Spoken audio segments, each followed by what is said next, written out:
fl-isem tal-Missier u tal-Iben u tal-Ispiritu Santu. Il-grazzja ta' Sidna Ġesu Kristu, l-imħabba ta' Alla u l-għaqda fl-Ispiritu Santu tkun ma'kom il-kol. F'dan is-santwarju għażiż tal-Madonna ta' Pinu, il-kelma tal-Alla tasal għandek. M'intix esklus mill-imħabba tal-Alla. Lilek Alla għażlek għax irid jagħtik il-maħfra u l-imħabba tiegħu. U għalhekk ejjew issa li dħalna f'dan is-santwarju. Nidħlu fina infusna. Nindunaw kemm Alla jħobbna. Nindunaw ukoll kemm inqasna bid-dnubietna u nitolbu lil Mulej jaħfrilna.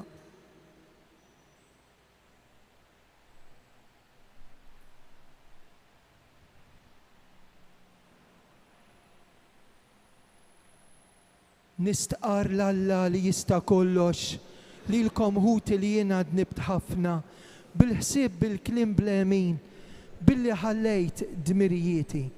ħtija tiegħi, bl-ikbar ħtija tiegħi. Għalhekk nitlob il-imqazza Marija dejjem Verġni, l-anġlu u l-qaddisin kollha u lilkom ħuti itolbu għalija il-Mulej Alla tagħna. Iħenna għalina Alla li jista' kollox, jaħfrilna dnubietna u jwassalna fil-ħajja ta' dejjem. Vuċi waħda flimkien. Glorja l-Alla fl-oli ta' smewiet. Paċi fl-art il-bnedmin ta' rieda tajba. Infaħruk, inberkuk, nadurawk, natuk ġieħ. Inroddulek ħajr għal-glorja kbira tiegħek. Mulej Alla u Sultan tas-sema. Alla Missier li tista' kollox. Mulej Iben waħdini Ġesu Kristu. Mulej Alla ħaruf talla bin il-Missier. Int li tneħħi dnubiet tad-dinja ħenna għalina. Int li tneħħi dnubiet tad-dinja ilqa' talb tagħna. Int li qiegħed fuq il-lemin tal-Missier ħenna għalina. Għax inti waħdek qaddis, int waħdek Mulej, int waħdek l-għoli Ġesu Kristu, mal-Ispiritu Santu fil-glorja tal-Missier Alla. Amen. Nofru dan is-sagrifiċċju tal-Quddisa għal benefatturi ħajjin u mejtin ta' dan is-santwarju. Nitolbu. U Alla inti tatina l-aqwa xhieda. Is-seta tiegħek hija bla tarf. Aħfrilna, ħenn għalina. Xerred dejjem il-grazzja tiegħek fuqna biex inħaffu triq tal-wedit tiegħek u tatina sem il-ġid tas-sema. Bibnek Ġesu Kristu Sidna li hu Alla, miegħek jgħixu jsaltan flimkien mal-Ispiritu Santu għal dejjem ta' dejjem.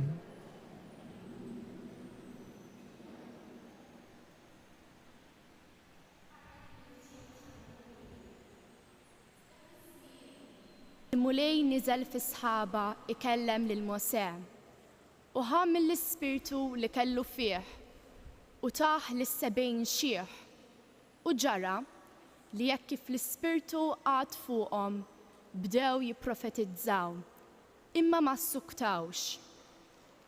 Issa fil-kamp kien baqa' żewġ tirġiel, wieħed jismu Eldad u l-ieħor Medad. U fuqhom ukoll niżel l-Ispirtu. Hekk dawn ġew magħduda mal-magħżulin għax għalkemm ma marrux fit-tinda bdew jipprofetizzaw fil-kamp. Dlonk mar wieħed żagħżugħ jarraf b'dan il-Mosè u qallu: Eldad u Medad qegħdin jipprofetizzaw fil-kamp. U Ġożwe bin Nun li minn ċkunitu kien għaddejta Mosè, qabad u qal: Sidi, Mosè tħallihomx aktar. Iżda Mosè wieġbu: Jaqgħu qiegħed tgħir minħabba fija?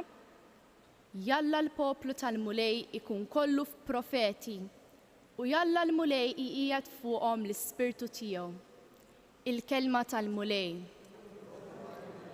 Salm responsorjali ngħidu flimkien: Il-preċetti tal-mulej dritti u jferħu l-qalb. Il-preċetti tal-mulej dritti u jferħu l-qalb. Il-liġi tal-mulej perfetta u tagħti l-ħajja. Ix-xhieda tal-mulej isewwa u tgħallem lil min ma jafx ngħidu flimkien il-preċetti tal-mulej dritti u jferħu l-qalb. Il-biża tal-mulej sinċir u jibqa' l-dejjem.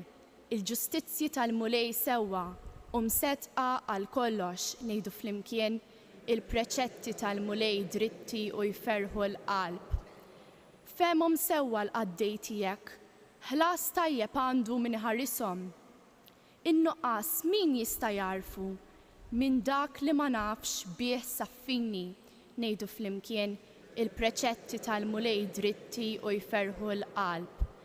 Mill-gburija wkoll ħares il-qaddej tiegħek, tħalli jaqgħad taħkimni, imbagħad inkun blaħtija u ħieles minn dnub kbir, ngħidu flimkien il-preċetti tal-mulej dritti u jferħu l-qalb.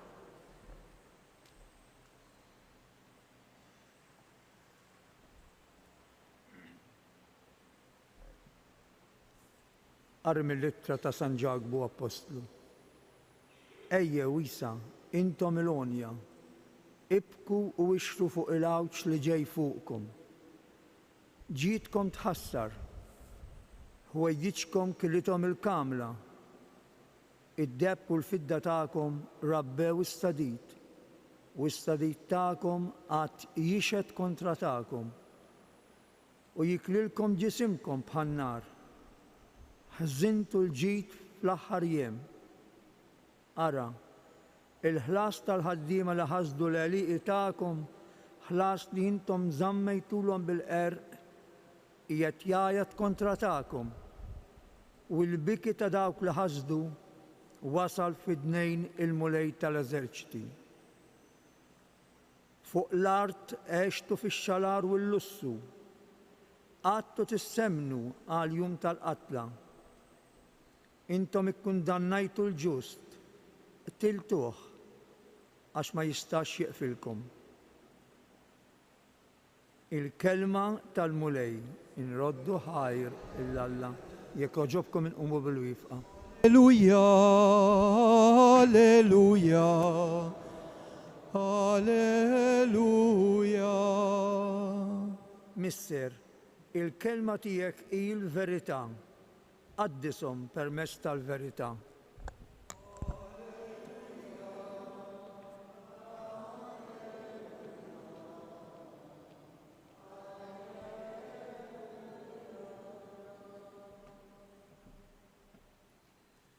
Il-mulej ma'kom.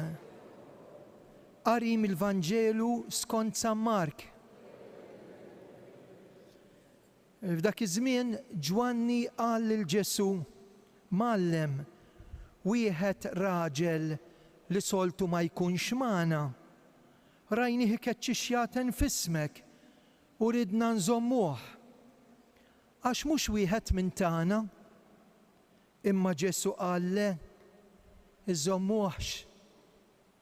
Għax m'hemm ħadd li se jagħmel miraklu u miraklu f'ismi u imbagħad malajr se jmur jeħodha kontra tiegħi. Għax min mhuwiex kontra tan huwa magħna. Min jagħtikom tazz-ilma x'tixorbu għax intom tal-Messija, ngħidilkom is-sewwa ma jibqax mingħajr il-ħlas tagħha. Imma min jagħti skandlu lil wieħed minn dawn iċ-ċkejknin li jemmnu fija, ikun jaqbillu jekk jorbtulu ma'on u ġebla ta' tħin minn dawk li jdawru l-ħmir u jixtħuh fil-baħar. U jekk idek hija għalik okkażjoni ta' dnub tagħha barra, jaħbatlek aħjar li tidħol bit waħda fil-ħajja milli tmur bidejk it-tnejn fl-infern, fin-nar li ma jintefiex. U jekk riġlek u għalik okkażjoni ta' dnub aqtu barra, jaħbatlek aħjar li tidħol b'riġel wieħed fil-ħajja milli tinxteħet b'riġlejk it-tnejn fl-infern. U jekk għajnek hija għalik okkażjoni ta' dnub għalaħħa barra, jaħbat lek aħjar li tidħol bajn waħda fis-saltna talla milli tinxteħed bajnejk it-tnejn fl-infern fejn id-dud tagħhom ma jmutx u fejn in-nar ma jintefiex. Il-kelma tal-mulej tifħir lilek Kristu.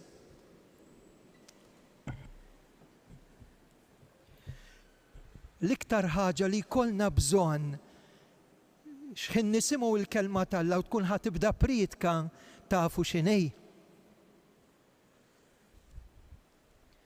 Li aħna nitolbu l-Ispirtu Santu jien biex il-bambini dawwalni u min qed jisma' jien inkluż magħkom biex nilqgħu l-kelma tal-Alla. U jekk kontu moħħkom hemm, wieħed mill-ewwel kitbiet tal-Iskrittura qed ngħidulu l-ktib tan-Numri jibda hekk. Fi żmien Mosè deret is-sħaba li fiha kien hemm l-Ispirtu tal-Alla. U l-Ispirtu tal-Alla niżel fuq dawk in-nies li kienu qegħdin miġbura taħt it-tinda. U jien inħoss l-istess. Aħna li qegħdin f'dan is-santwarju għażiż fejn Alla jkellem il-qalb anke permezz tal-Madonna, il-Madonna ta' Pinu. Dik li jimtliet bl-Ispirtu Santu. F'dan il-mument kif jagħmel f'kull qudiesa fil-kelma tal-Alla. L-Ispirtu Santu jinżel biex jimla l-qalbi u l-qalbek, mhux l-ispirtu tad-dinja. M'għandniex bżonn nitpaċpiċ tad-dinja. Għandna bżonn il-bxara ta' Alla. Imma x'jiġri? Kien hemm tnejn min-nies li ma kinux qegħdin fil-kamp, kienu żewġ tirġiel. Wieħed kien jismu Eldad u l-ieħor kien jismu Medad. U dawn ukoll bdew jipprofetizzaw u marru fem Mosè. Mosè. U tinsewx, Mosè kien itemtem. U qalulu da kejf?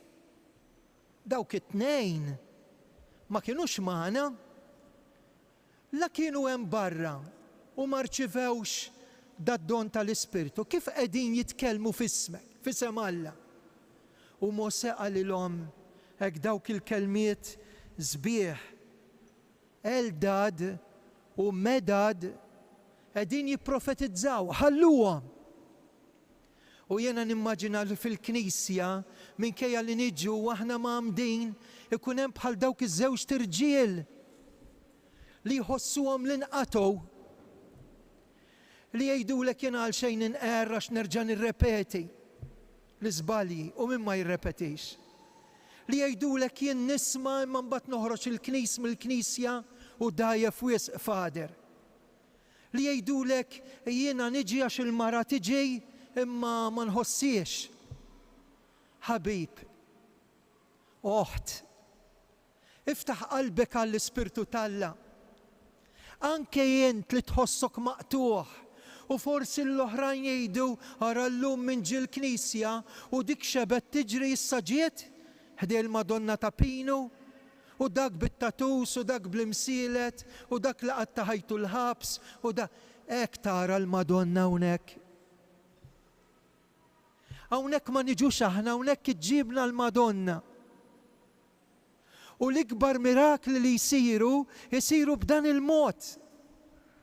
U għalhekk bil-qawwa tal-Ispirtu, hekk il-Vanġelu tal-lum jgħidilna anki jekk dawk kienu jkeċċu xjaten, jekk kienu qed jagħmlu ħaġa tajba, min mhux magħna jew min hu magħna mhuwiex kontra magħna, kontra tagħna, u min hu dak li hu kontra tagħna? Min? Dak li jaħseb li hu Alla. U tgħiduli, araw għamilniex il-but Alla. Araw għamilniex ix-xogħol ta' jdejna Alla. Araw insejniex lil Alla x'inniġu biex ninterpretaw x'inhu tajjeb u x'inhu ħażin. U t-tajjeb tellajnieh fuq pedestal u l-ħażin tfinnieh taħt it-tapit. Araw, min jieħu l-post ta' Alla x'irid jiddomina, nista' nkun jien, irrid naħkem ma nkunx qed naqdi. U min hu missier tajjeb għax iħobb u jaqdi. U dik l-om tajba x'tgħidlek jien qed immut bl-imħabba biex ninata. L-imħabba tingħata, u għalhekk imbagħad jgħid min jagħti tazzilma friska. Iva ħbib tiegħi, dik il-qalb hawnhekk isemmi t-tazza tal-ilma. Min iħobb mhux biss jagħti jingħata, u gwajja għal min jagħti skandlu imbagħad jgħid. U skandlu l-min hu dajjef il dawk iċkejknin. U immaġina x'jiġri il-min jorbtulu ġebla ta' tħin ma' onqu, bħal dik li jdawru l-ħmejr u jitfuh f'il-baħar. Ħbib tiegħi, min ibiet b'eżempju ħażin li jagħti lil xi ħadd li jrid jimxi wara Ġesu.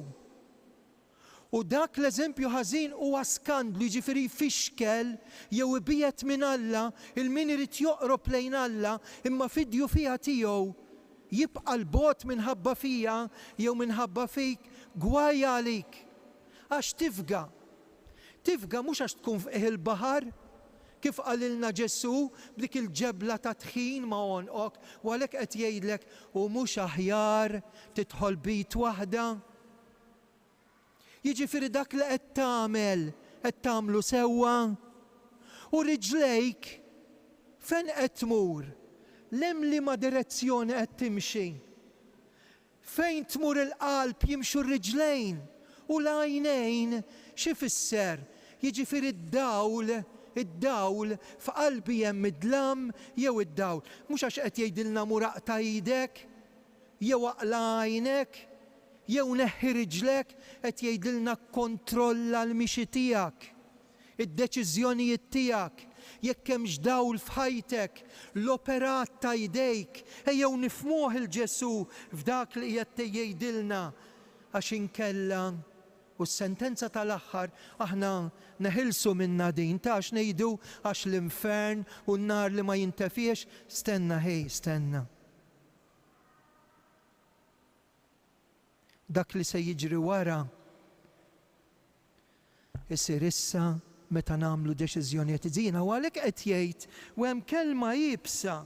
Ara, jgħidlek mhux aħjar milli tinxteħed b'idejk it-tnejn, b'żewġ għajnejn, b'żewġ riġlejn, fejn id-dud tagħhom ma jmutx. Impressjonanti, x'inhu dan id-dud li ma jmutx? Il-kilba tal-ejra li għandek.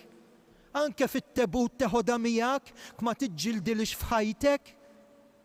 Il-kilba tax-xeħħa u s-serq u l-qerb li hemm f'ħajtek, dak huwa d-dud li ma jmutx. Id-dud li ma jmutx meta jien il-sini twil għandi stonku jesa ħobża u kelma ma jasaħħiex. Dak huwa d-dud li ma jmutx li jdur ġewwa fina u qed jgħidilna fejn in-nar ma jintefiex biex se teqirdu dal-vizzju jekk mhux bil-qawwa tal-Ispirtu Santu inħarsu lejn il-Madonna u ma naqtgħux qalbna. X'inniġu biex ninterpretaw dal-Vanġelu li fissirtilkom ftit minnu imma rridu nifhmuh. Meta nħarsu lejn il-Madonna, l-Madonna ta' Pinu f'dan is-santwarju. Għax kienet dik li mtliet bl-Ispirtu Santu. Ħbib tiegħi, aħna qed naħbtu ma' xulxejn, qed inqarqu b'xulxejn, qed nafġu l-xulxejn għax neħħejna lil Alla. Ejja npoġġu mhux l-ispirtu tad-dinja, mhux l-ispirtu tax-xitan, mhux l-ispirtu tal-egoiżmu, imma l-ispirtu tal-Alla. Inkella d-dinja ħatibqa' fi gwerra, inkella l-koppja ħanibqgħu niġġieldu, inkella l-Knisja tibqa' titfixkel mill-bib il-ġewwa, aħseb wara mill-bib il-barra, inkella l-familji tagħna, inkella d-dinja mingħajr paċi. Għaliex? Għax fejn hemm l-Ispirtu tal-Alla hemm l-ordni, imma meta nneħħu l-Ispirtu tal-Alla minn qalbna ikun hemm id-diżordni. Il-Madonna ta' Pinu minn das santwarju tatina l-isbaħ rigal tal-paċi tal-Alla.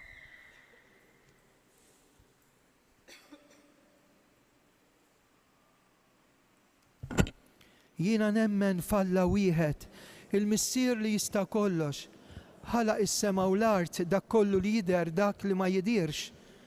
Mulej wieħed Ġesu Kristu iben waħdini ta' Alla. Imnissel mill-missier qabel u f'kull żmien. Alla minn Alla, dawl minn dawl. Alla veru minn Alla veru. Imnissel mhux magħmul natura waħda mal-missier bih sar koll. Niżel mismewiet għalina l-bnedmin u għal-fidwa tagħna. Ħal ġisem bis-seta tal-Ispiritu Santu minn Marija Verġni sar bniedem. Salbuh għalina bata taħt Ponzju Pilatu, mietu difnuh.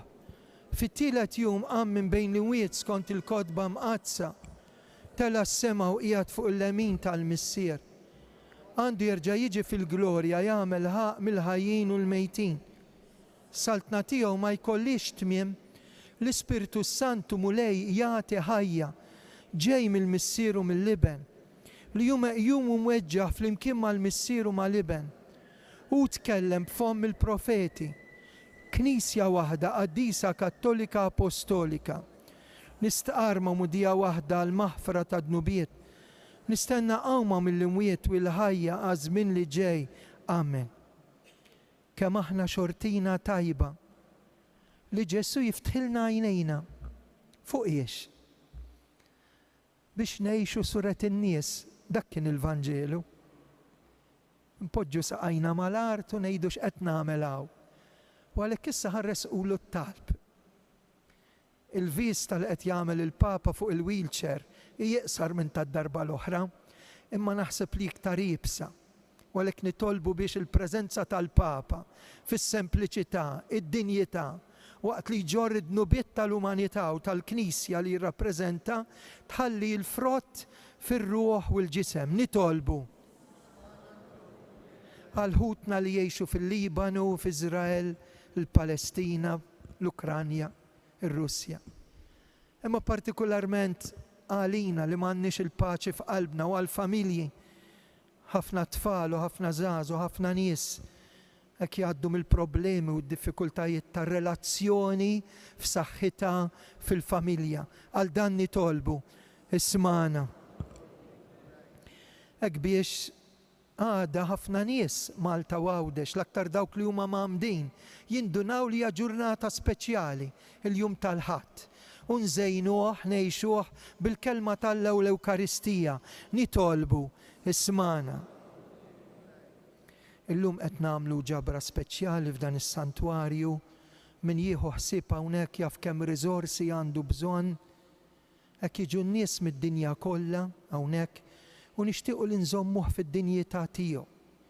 Għalhekk dak li ngħinu biex is-santwarju jkun jista' jagħti servizz il-tal-qrib u l-tal-bogħod.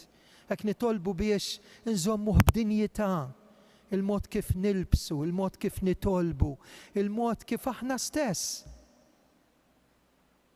Jiena niltaqa' ma' nies bħal dawk iż-żewġ tirġiel li jgħidu li aħna ġejna u ġew ma nemnux, imma lil Madonna ġibniela ħafna nies għax lilna bidlitna. Għal dan nitolbu ismana. Tolbu għal mejtin tagħna, devota ħafna minnhom tal-Madonna, dawk li tilfu l xi ħadd ta' għażiż. Din il-ġimgħa mietu ħafna żgħar, diversi familji tilfu l-luliet żgħar. Ekku dawk li ġew hawnhekk għalunna nitolbu għalihom.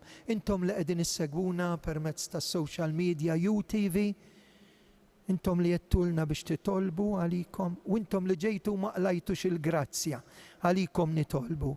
Ismana, issa l-aħħar talba għalejk fidejk. Dan nitolbulek bi Kristu Sidna.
tittolbu ħut is-sagrifiċċju tiegħi u tagħkom joġob l-Alla missier illi jista' kollox.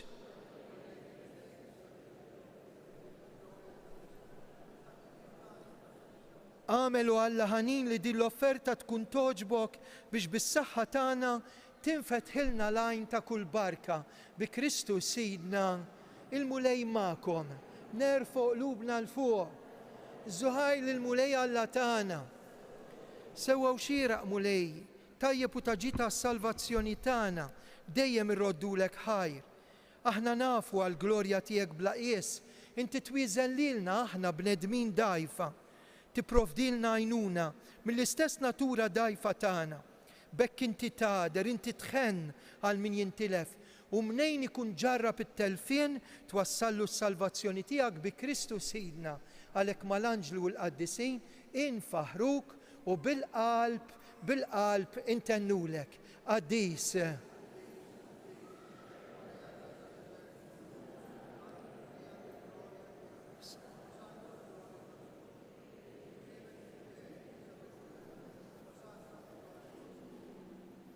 Qaddis tassew int mulej intlajn ta' kull qdusija.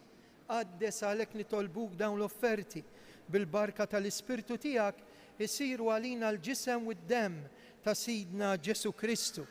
Meta kien ser jingħataw minn rajħ bati ħal-ħobs radd il-ħajr qasam tal-id-dixxipli tiegħu u qal: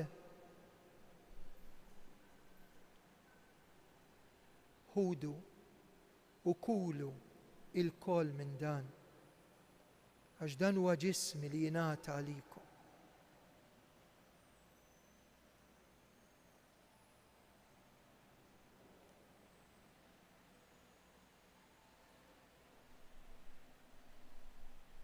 Ekk ukoll wara l-ikla ħal-kalċi reġa' radd il-ħajr tali d-dixxipli tiegħu qal: ħudu u kulu il-koll minn dan. Għax dan huwa l-kalċi ta' demmi tal-patt il-ġdid li jibqa' dejjem id-demm li jixxerret għalikom u għall-bnedmin kollha għal maħfra ta' dnubiet. Għamlu dan tifkira tiegħek.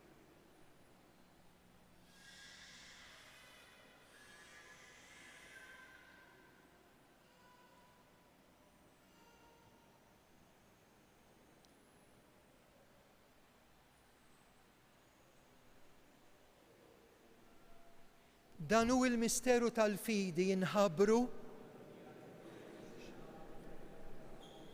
u nistennewk.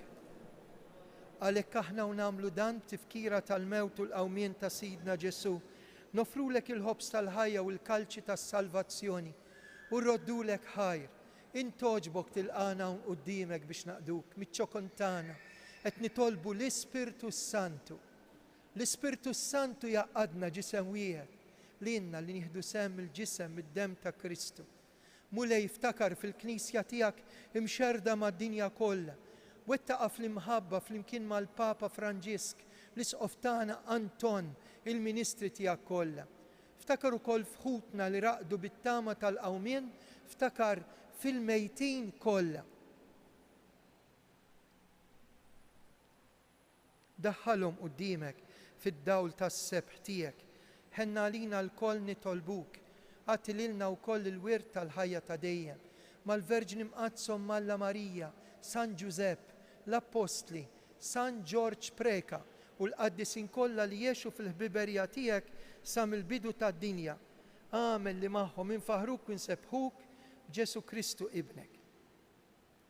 Bi Kristu ma' Kristu u fi Kristu jingħata lilek Alla missier li tista' kollox. Flimkien ma l-Ispirtu Santu, kull ġieħ kull glorja, għal dejjem ta' dejjem. Amen. Ħbib tiegħi għandna l-Ġesu ħaj, ejjew issa tawliet li aħna intennu bil-qalb it-talba tas-salvazzjoni tagħna, missierna.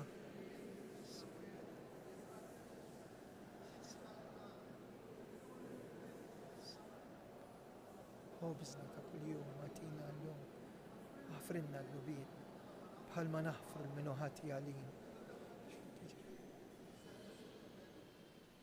Eħlisna nitolbuk mulej minn kull deni jatina fit-tiba l-ħnina tiegħek paċi fi żmienna hekk inkunu ħilsa dejjem midnub u mħarsa minn kull xorta ta' nkwiet aħna u nistennew u nittamaw lena u l-miġja tas-Salvatur tagħna Ġesu Kristu.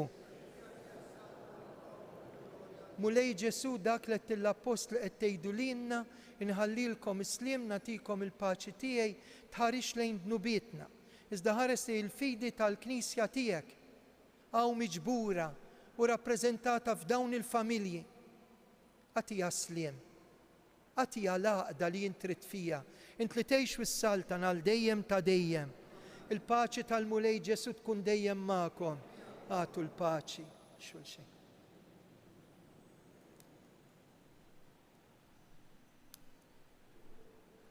Issa nibqgħu bil-wifqa sal-ħin ta' tqarbin u ngħidu bil-qalb.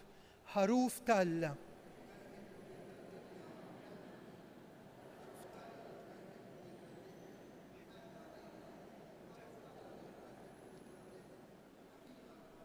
Danu il-ħaruf Talla.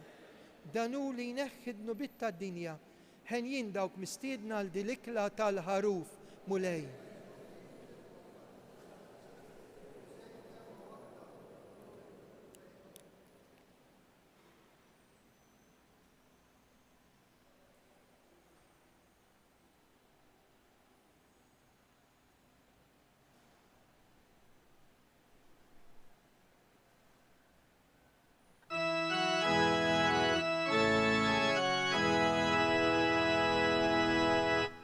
If to welcome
Glorja lill-Missier u lill-Iben u lill-Ispiritu Santu. Grazzi Sinjur Alla. Nitolbuk mulej li dal-misteru tas-sema iġeddidna fir-ruħ u l-ġisem. Aħna winxandru l-mewt tiegħu biex naslu għal glorja tal-qawmien. Bi Kristu Sidna wasalna l-intmim il-Quddisa u dritt wara l-barka fuqkom se nitlob għal kull wieħed u waħda minkom. Propju qudiem din l-ikona, qudiem din il-pittura li għalina hija sejħa. U għalhekk ħanejdu 3 Ave Marijiet għal min jixtieq jibqa' magħna. Mbagħad wara, partikolarment dawk li ġew minn Malta u jixtiequ jippreżentaw tarbija jew dil-ġimgħa għandhom bżonn xi grazzja partikolari, nidħlu nduru propju hemmhekk fil-kappella u nagħmlu l-aħħar talb flimkien. Il-mulej magħkom, iberikkom u jħariskom Alla li jista' kollox, il-Missier, l-Iben u l-Ispiritu Santu. 3 Ave Marijiet kif talbet minn hawnhekk il-Madonna li twajba Karmela Grima biex niftakru li wara dawk it-3 ijiem il-ġisem tagħha rebaħ il-mewt ma baqgħetx fil-qabar. Allura messaġġ ta' tama. L-ewwel Ave Marija għal bżonnijiet tagħkom u dawk li qed isegwuna mid-dar. Slima lik Marija bil-grazzja mimlija l-mulej miegħek, imbirkint fost in-nisa u imbierek il-frott tal-ġuf tiegħek Ġesu.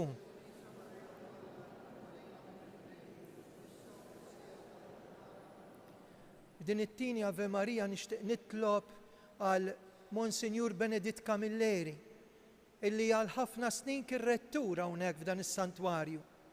Għamel operazzjoni kbira rnexxiet, issa daħal f'home fl-Awstralja immexxija mis-Sorijiet Dominikani u jitlobna biex niftakru fih. Huwa d-dmir tagħna. Slima lik Marija bil-grazzja mimlija, il-mulej miegħek, imbirkinti fost in-nisa, imbierek il-frott tal-ġuf tiegħek Ġesu.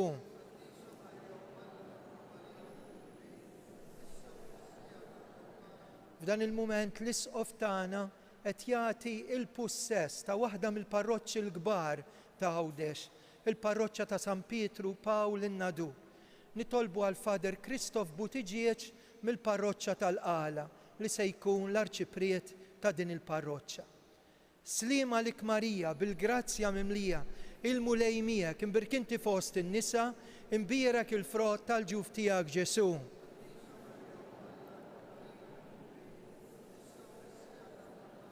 Flimkien, Madonna ta' Pinu, Sultana tal-familja, ħarstek fuqna dejjem żon.